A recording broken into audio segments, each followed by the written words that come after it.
이번 시간에 살펴볼 내용은 TAT 2급 사법문항인 근로소득 관리 문항을 살펴보도록 하겠습니다.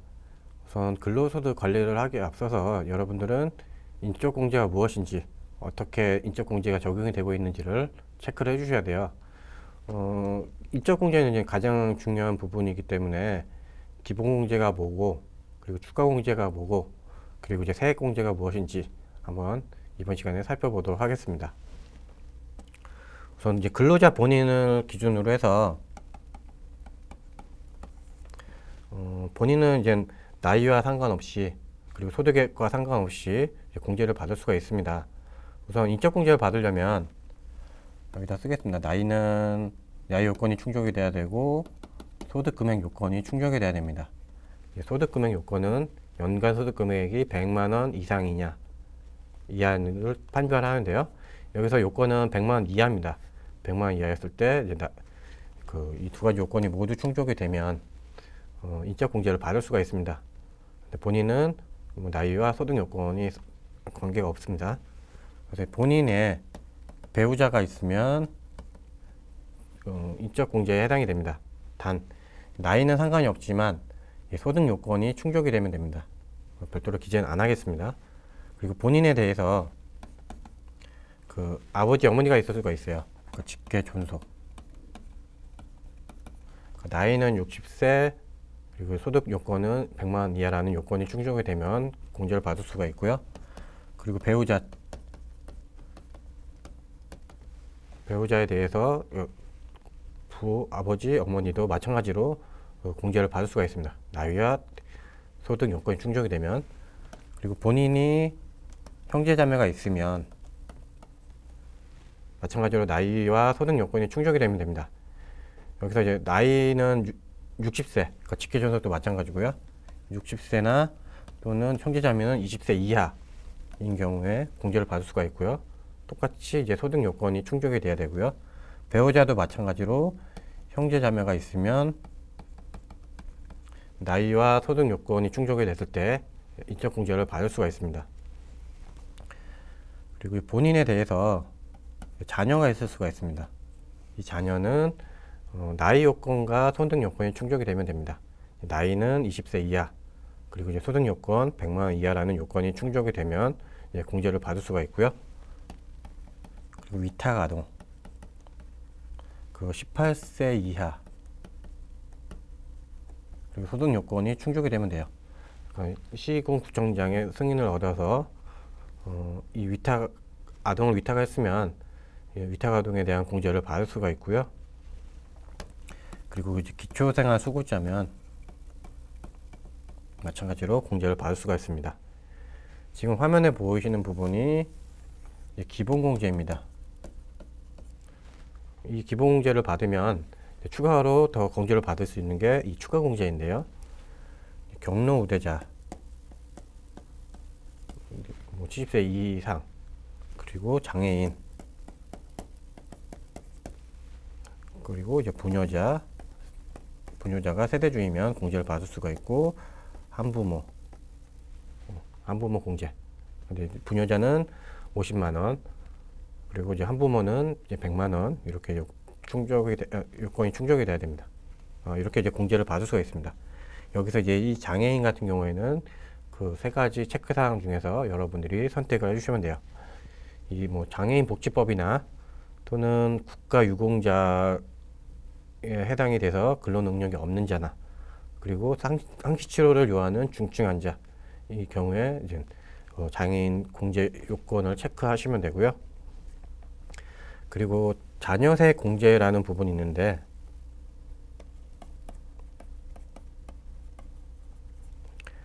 여기 자녀세 공제에는 크게 두 가지가 있습니다. 첫 번째는 공제 대상 자녀.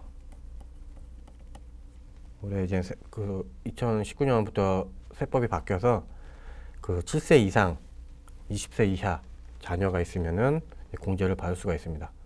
그래서 인당 얼마씩 이제 계산이 되고요. 그리고 이제 출산 입양 공제가 있습니다. 당해 연도에 출산을 했을 때 출산 입양 공제를 받을 수가 있습니다. 출산 입양 공제. 그래서 그 세법에서 나열되어 있는 인적공제는 기본공제와 그리고 이제 추가공제 그리고 이제 자녀세 공제가 있다고 보시면 되겠습니다. 자, 지금부터 이제 근로소득 관리 출제 문항을 살펴보도록 하겠습니다.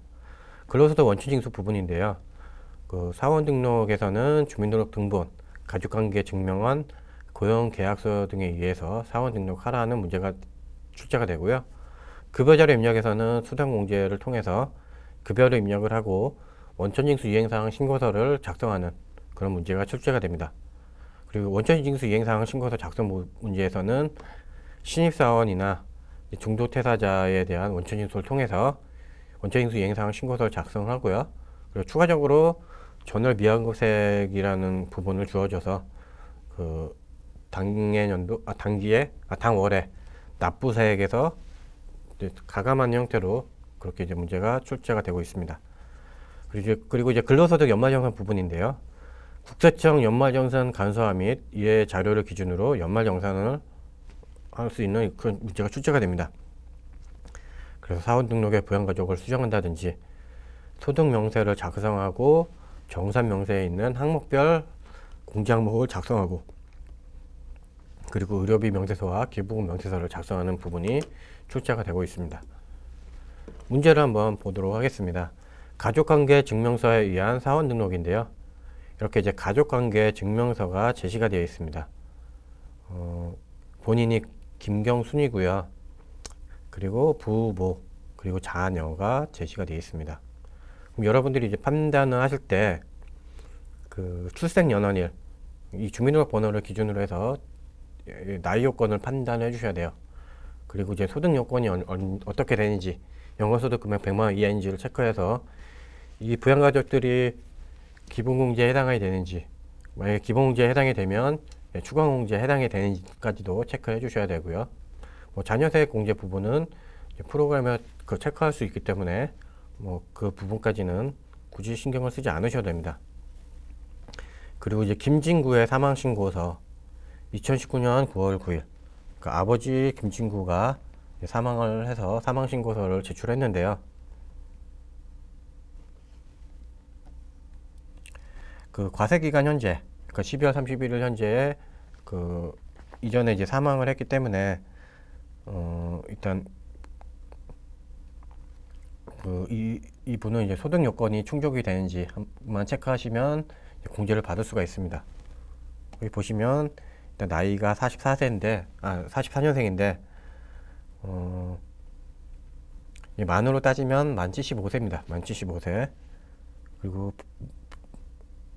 모친도 지금 이제 60세 이상이기 때문에 일단 나이 요건은 해당이 되고요. 그리고 자녀 서인수 만 20세이기 때문에 일단 나이 요건은 해당이 됩니다. 그리고 서인준도 마찬가지로 만 20세 이하이기 때문에 해당이 된다고 보시면 되겠습니다. 자, 자료 설명을 보도록 하겠습니다. 2019년 1월 11일 입사한 사무직 김경순의 가족관계 증명서이다. 김경순의 근로소득 금액은 2,880만 원이다. 그럼 만약에 배우자가 없고 이제 부양가족이 있으면은 추가공제 대상이겠죠. 부녀자 공제나 한부모 공제에 해당이 될 겁니다. 아버지 김진구는 당해연도에 사망을 했으나 일용 근로소득이 750만 원이 있다. 아까 나이는 요건이 해당이 됐고요. 일용 근로소득이 있기 때문에 이제 소득 금액 요건이 충족이 되는지를 체크해 주셔야 됩니다.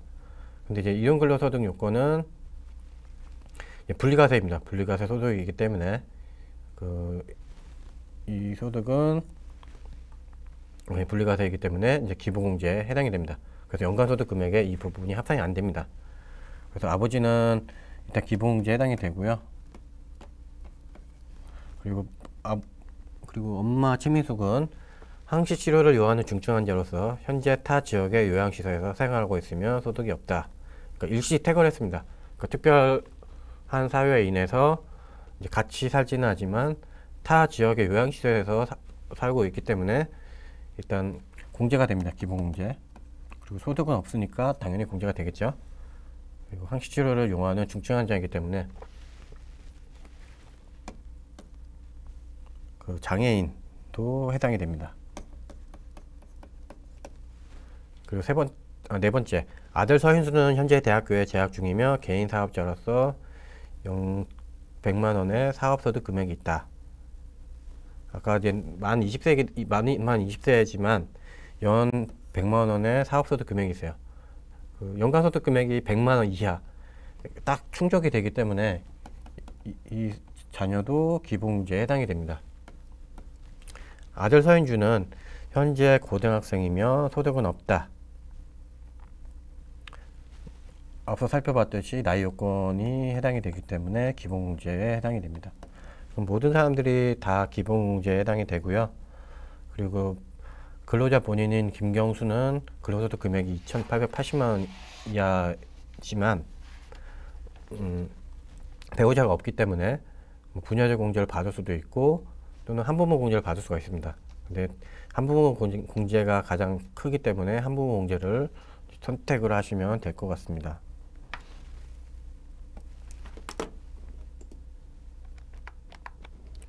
인사급여 메뉴에서 사원 등록 메뉴를 실행하시면 되고요. 김경순을 선택하시고 일단 본인 김경순에 대해서 한부모 공제 숫자 1번을 선택하시면 체크가 됩니다. 그리고 연말정산 관계에서 F2 코드돔을 누르신 다음에 소득자의 직계 존속을 선택을 하시고 60세 이상 김진구 그리고 주민번호는 440-405-1649-478 이렇게 선택을 하시고요. 엄마 소득자의 직계 존속 성명은 최미숙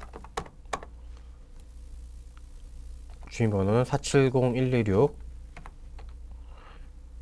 211-115 장애인이기 때문에 이제 장애 라인도 체크를 해주셔야 돼요. 근데 이제 문제에서 나와 있는 것처럼 항시 치료를 요하는 중증 환자라고 되어 있습니다. 하단에 이제 메시지 창을 보시면 3번의 항시 치료를 요하는 중증 환자라고 있습니다. 3번을 이렇게 선택을 하시는 겁니다. 그리고 이제 자녀 서인수 직계 비속 4번 자녀 입양자로 선택을 하시면 되고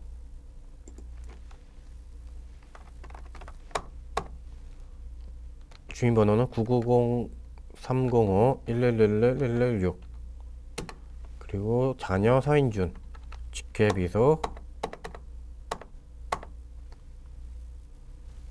서인준 주민번호는 011-123-3070-799 이렇게 이제 선택하는 겁니다.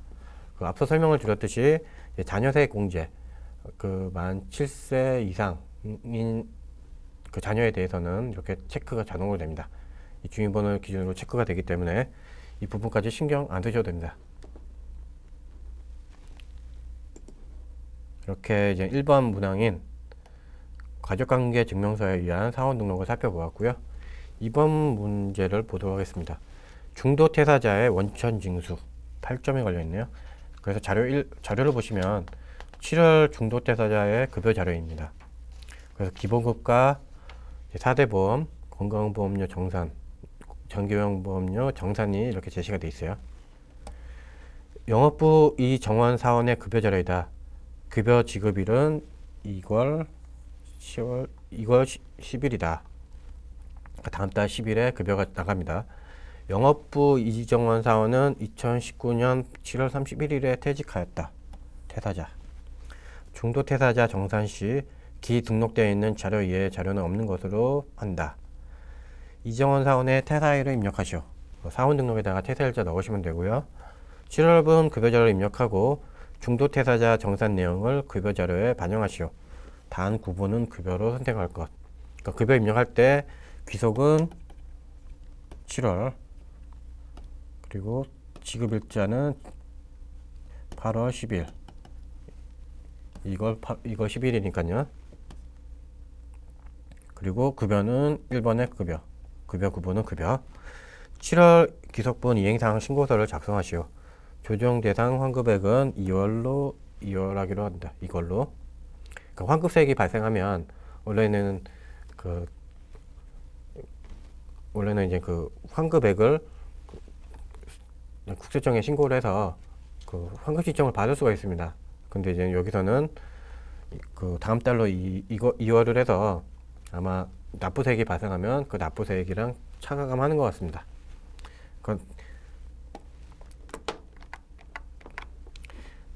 급여자 입력 메뉴를 실행을 하시면 되고요. 급여자 입력 전에 이제 사원 등록 퇴사자 넣으셔야죠. 사원 등록에서 이정원 퇴사 연월일은 2019년 7월 31일입니다. 그리고 이제 급여자료 입력 메뉴를 실행을 하시면 되고요. 기소월은 7월, 구번은 1번의 급여를 선택을 하고 했고요. 지급일은 2019년 8월 10일 이렇게 선택하면 이정원 사원이 중도퇴사자로 표기가 됩니다. 그래서 기본급은 300만원, 국민연금 13만 5천원, 건강보험 96,900원, 고용보험 19,500원, 장기요양보험료 8,240원.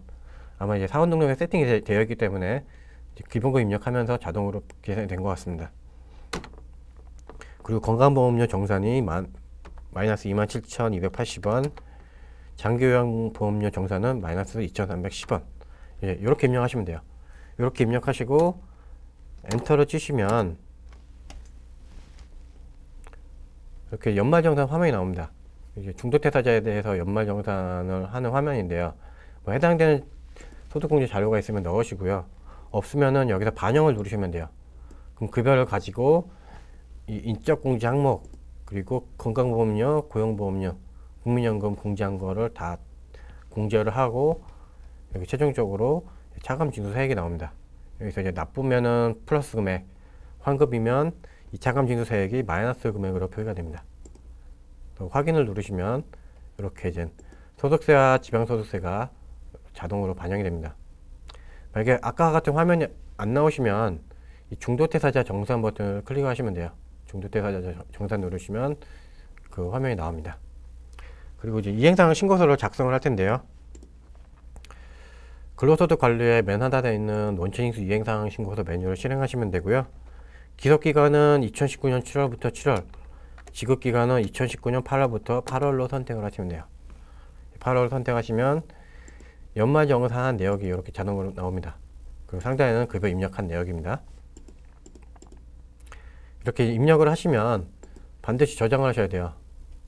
여기서 저장 안 하고 메뉴 종료하시면은 요건 이제 틀린 답으로 처리가 됩니다. 지금까지 중도퇴사자의 원천징수 부분을 살펴보았고요. 다음은 마지막 문제인 연말정산 자료입력 메뉴를 살펴보도록 하겠습니다. 사무직 박철수의 연말정산을 위한 자료이다. 자료 1은 박철수의 부양가족 현황으로 기입력된 내용이다. 자료 2는 연말정산을 위하여 박철수가 회사에 제출한 자료이다. 박철수가 연세병원에 지출한 의료비 중 100만원은 삼성화재 보험으로부터 받은 실손보험금이다. 부양가족은 모두 박철수와 생계를 같이 하며 별도의 소득이 없다. 연말정산 근로소득 원천징수 영수증 메뉴 이용하여 연말정산을 완료하시오. 의료비 세액공제는 의료비 탭에서 입력을 하며 국세청 자료는 공제 대상 합계 금액을 인건으로 집계하여 입력한다. 기부금 세액공제는 기부금 탭과 정산명세서 탭에서 입력한다. 자, 이제 자료에서 친절하게 설명을 해주고 있습니다. 의료비 세액공제가 100만원, 의료비 세액공제가 의료비 탭에서 입력하랍니다. 그럼 여기서 입력하시면 돼요. 그럼 딴 데서 입력하실 필요가 없다는 겁니다. 그리고 국세청 자료는 공제대상 합계액을 한 건으로 입력하여 집계하여 입력한다라고 되어 있습니다.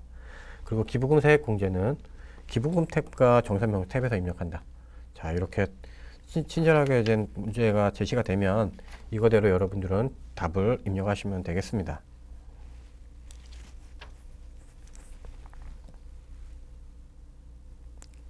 그리고 이제 부양가족 현황 보시면 되고요. 여기 나와 있는 것처럼 모든 분들이 다 기부공제에 해당이 되네요. 그리고 추가공제도 해당이 되고요.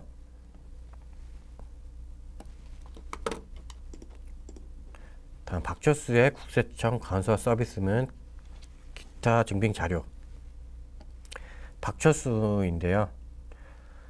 우선 연세병원에서 300만 원짜리, 그리고 명성 안경점에서 일반으로 해서 60만 원으로 지출했습니다. 다 국세청 자료입니다.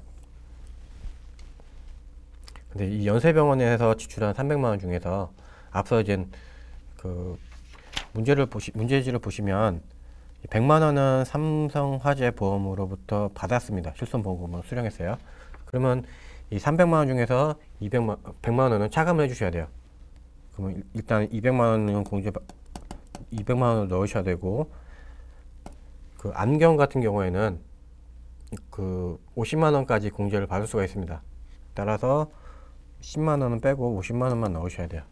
총 의료비에 넣으실 부분은 250만 원이 들어가야 됩니다. 250만 원. 그리고 오른쪽에 기부금을 보시면 그 한진이가 그 소득자의 직계 존속 엄마입니다. 엄마. 근데 엄마가 국학운동시민연합에 기부를 했습니다. 종교단체 지정기부금. 그 40번 지정기부금으로 해서 150만 원을 기부했습니다. 그러니까 그 기부공제 대상자를 위해서 기부공제 대상자가 지출한 기부금에 대해서는 공제를 받을 수가 있습니다. 그러니까 국세청 자료니까 국세청 자료로 해서 이제 입력을 하시면 돼요.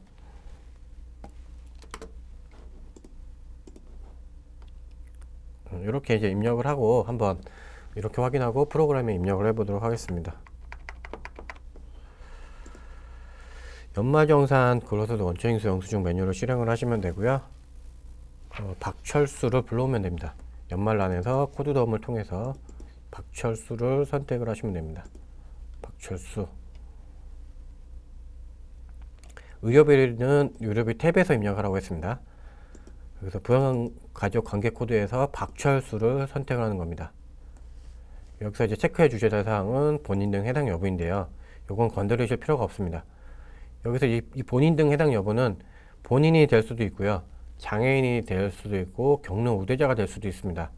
그러니까 이 세 가지 유형에 해당이 되면 본인 등 여부에는 그 동그라미 표가 되고요. 그렇지 않은 기본공제 대상자는 그 X로 표가 됩니다. 그리고 이제 지급처는 국세청 자료이기 때문에 넘어가시면 돼요. 그리고 의료증빙 코드는 국세청을 선택하시고, 건수는 한 건으로 하라고 했으니까 두 건이라고 하더라도 무조건 한 건으로 넣으셔야 돼요. 그리고 지급액은 그 삼성인가요? 연세병원에 지출한 기부금, 의료비 중에서 그 실손보험금으로 수령한 금액을 차감한 100만 원을 차감하고 넣으시고, 여기에 앞서 살펴봤던 안경 구입비까지 이렇게 넣어주시면 됩니다. 이렇게 하면 의료비 자료는 끝난 거고요. 이 기부금은 기부금 탭에서 입력하라고 했습니다. 그래서 해당 연도 기부 명세를 작성하시는데요. 그 직계 존속인 엄마를 선택을 하시고요. 국세청 자료이기 때문에 국세청에 있는 자료를 넣어 주셔야 돼요. 일단 기부금에 대해서는 뭐 직접 다 입력을 해 주셔야 돼요. 뭐 의료비처럼 뭐 건수로 집계해서 넣는 게 아닙니다. 건수 한 건으로 해서 넣는 게 아닙니다. 120-80-05335 상호는 국학운동시민연합. 그리고 코드는 왼쪽 하단에 있는 메시지를 참조하시면 돼요. 지정기부금이기 때문에 40번 기부금을 선택을 하시면 되고, 건수는 한 건, 금액은 150만 원입니다. 이렇게 이제 해당 연도 기부 명세를 작성하시고요. 여러분들은 기부금 조정 명세를 작성해 주셔야 됩니다.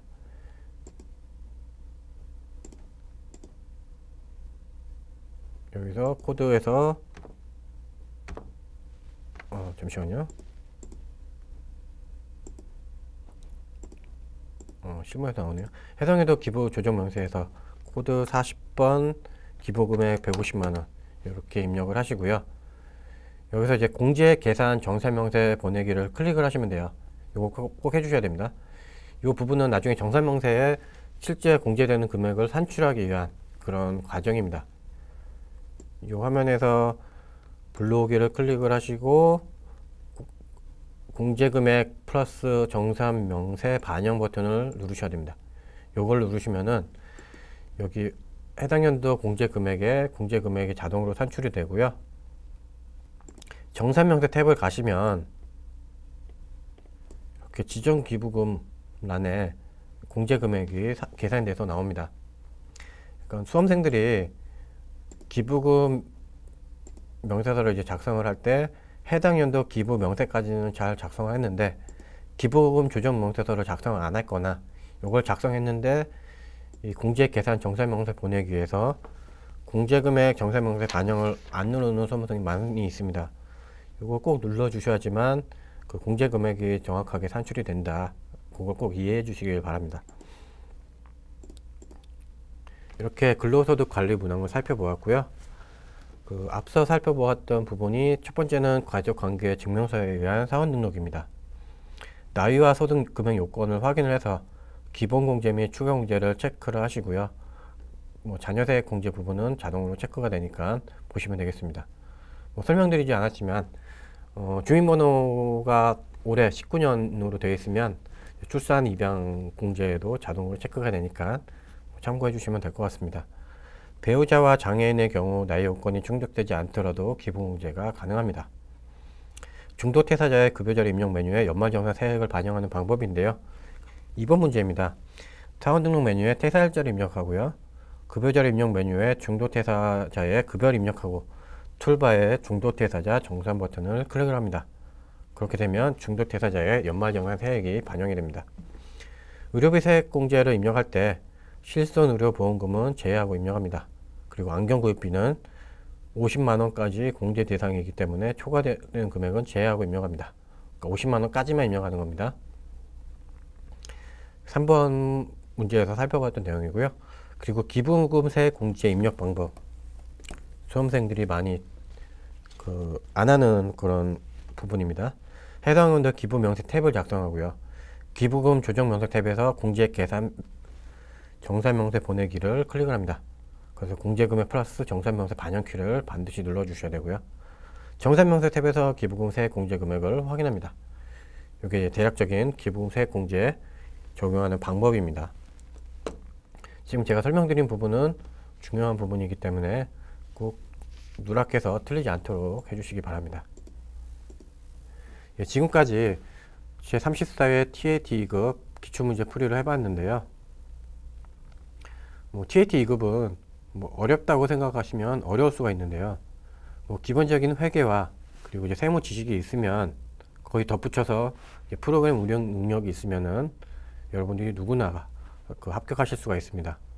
그러니까 반복학습을 하시면 여러분들이 쉽게 접근하실 수가 있기 때문에 시중에 나와 있는 기출문제 풀이를 하시거나 아니면 시중에 나와 있는 교재를 참조하시면 좋은 결과가 있으실 거라고 생각이 됩니다. 이렇게 이제 약 2시간 동안 TAT 2급 기출문제 풀이를 학습했습니다. 아무쪼록 정리 잘 하셔서 좋은 결과 있으시길 바라겠습니다. 감사합니다.